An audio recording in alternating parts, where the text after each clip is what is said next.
এত গরম পড়েছে যে পুকুরের পানিও গরম।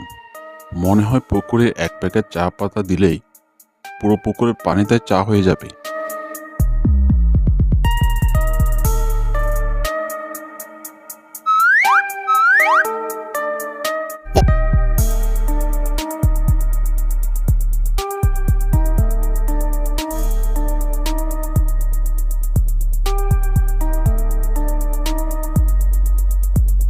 এক পল্টু, বাপ্পামার কান্দ। আমরা ঘুমানোর জন্য ফ্যান পাই না, আর বাপ্পামা মুরগির ফার্মে এসে লাগিয়েছে। চল এসে তাকে নিয়ে পালিয়ে যাই।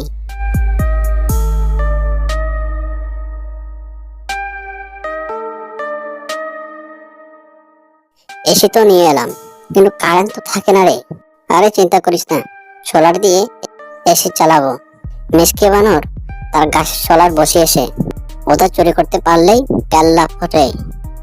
খুব খিদে পেয়েছে, যাই একটু এসের হাওয়া খেয়ে আসি, তাহলে শরীরটা ঠিক হবে।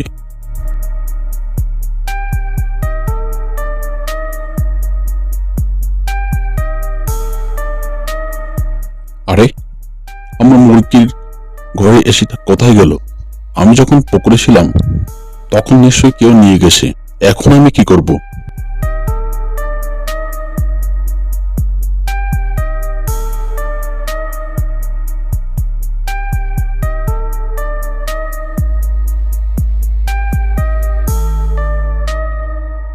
ওই দেখ, বানরটা সোলার চালিয়ে কত মজা করে ঘুমাচ্ছে। আমরা এই গরমে লচ্ছদিনে ঘুমাতে পারি না, আর এই বেটা আরামে ঘুমাচ্ছে। চল সোলারটা নিয়ে পালিয়ে যাই।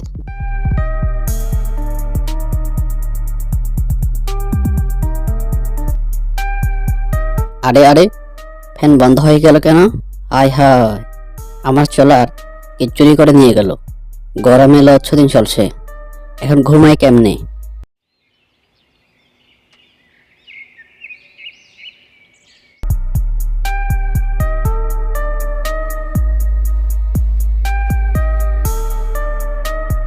আরে বাঘ মামা যে, কি খবর?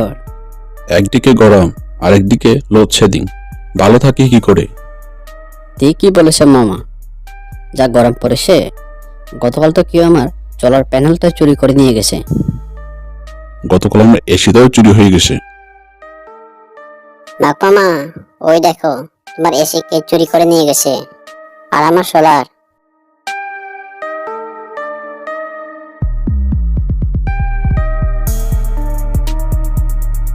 বেটাদের এত বড় সাহস! আজকে ওদের বুঝিয়ে দেব গরম কাকে বলে।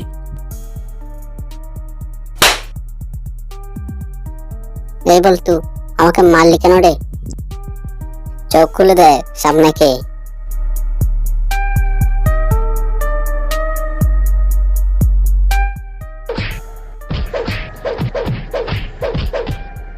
এটা সময় লাগলো কেন তোমার? তোমাকে না বলেছি আসার সময় ভাপা পিঠা আনতে? শীতকালে চলে এসেছে, অনেকদিন হলো। ভাপা পিঠা খেতে অনেক ইচ্ছে করছে। কই, পিঠাটা আনলে না? তোমার এই স্বভাবের জন্য আমার একদমই ভালো লাগে না। আস্তে নাচতেই শুরু হয়ে যায় তোমার বকুনি। এদিকে নুন আনতে পান্তা পুরোয়, তোমার আবার পিঠা খাওয়ার আবদার। সারাদিন খালি খাই খাই খাই খাই করে। হায় হায়, তুমি আমার খাওয়া নিয়ে ক্ষতি দিলে আমি আজই বাপের বাড়ি চলে যাব। তুমি কেন যাবে? রোজ রোজ এসব অশান্তির কারণে আমার আর ভালো লাগে না। আমি নিজেই চলে যাচ্ছি, তুমি থাকো তোমার পিঠা নিয়ে। এই বলে শিয়াল বনের দিকে যেতে থাকে। তারপর সে হাঁটতে হাঁটতে বনের দিকে চলে যায়, আর সারাদিনের কাজের কারণে সে ক্লান্ত হয়ে পড়ে এবং একটি গাছের নিচে ঘুমিয়ে পড়ে।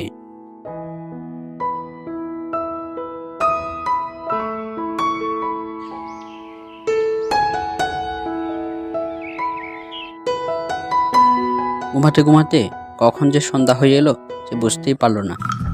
হঠাৎ কিছু একটা শব্দে ঘুম থেকে জেগে ওঠে। চোখ খুলে চক্ষু চড়ক গাছ, তার সামনে দাঁড়িয়ে আসে বিশাল এক দৈত্য। কতদিন শিয়ালের মাংস খাইনি, কতদিন পরে একটা শিয়াল পেলাম। আজ তোর ঘাড় মদকে তোকে হালুয়া বানিয়ে খাবো। আজ আর তোকে সারবো না। শিয়াল তো এসব দেখে খুব ভয় পেয়ে যায়। তখন সে দৈত্যকে বলে, আমার ঘাড় মদকে তোমার যা ইচ্ছা করে নাও, আমি আর বউয়ের জ্বালায় বেঁচে থাকতে পারছি না। তুমি তো আমার শুধু ঘাড় মদকাবে, ওইদিকে বউ তো আমার সারা শরীর পিঠা বানিয়ে খেয়ে নিল। তার চেয়ে ভালো তুমি আমাকে খেয়ে নাও, তাহলে আমি বউয়ের যন্ত্রণা থেকে বাঁচি। এ বলে শিয়ালটি কাটতে থাকে। দৈত্য তো শিয়ালের কথা শুনে খুব অবাক হয়ে যায় এবং মনে মনে বলে, অন্যরা তো আমাকে দেখে ভয়ে পালিয়ে যায়, আর এই তো না পালিয়ে তাকে খেয়ে ফেলতে বল। একটা নিশ্চয় কোথাও গন্ডগোল আছে। আহারে বেচারা শিয়াল, বউয়ের যন্ত্রণায় মরে যেতে যাচ্ছে। আচ্ছা ঠিক আছে, বল তোমার কি সমস্যা, আমি তোমাকে সাহায্য করব। এরপর শিয়াল দৈত্যটিকে সমস্ত কথা খুলে বলে। দৈত্যটি এসব শুনে খুব দুঃখ পায় আর বলে,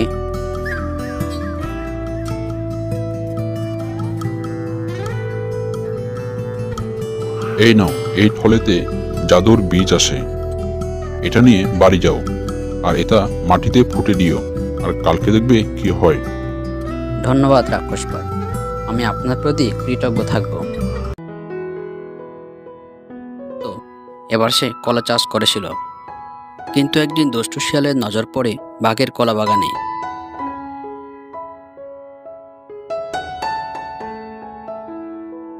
এটা নিশ্চয় বাঘ মামার কলা বাগান।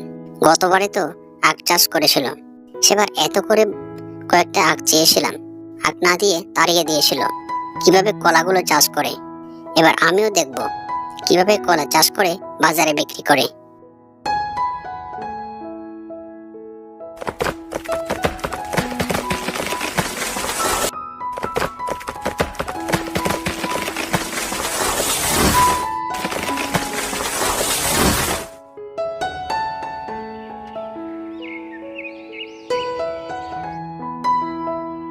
পরের দিন বাঘ এসে দেখে কলা গাছগুলো সব ভেঙে নষ্ট হয়ে গেছে।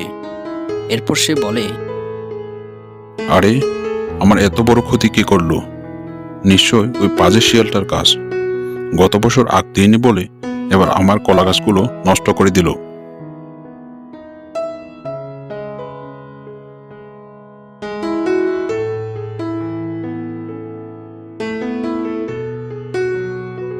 এবার দেখি কি করে আমার বাগান নষ্ট করিস।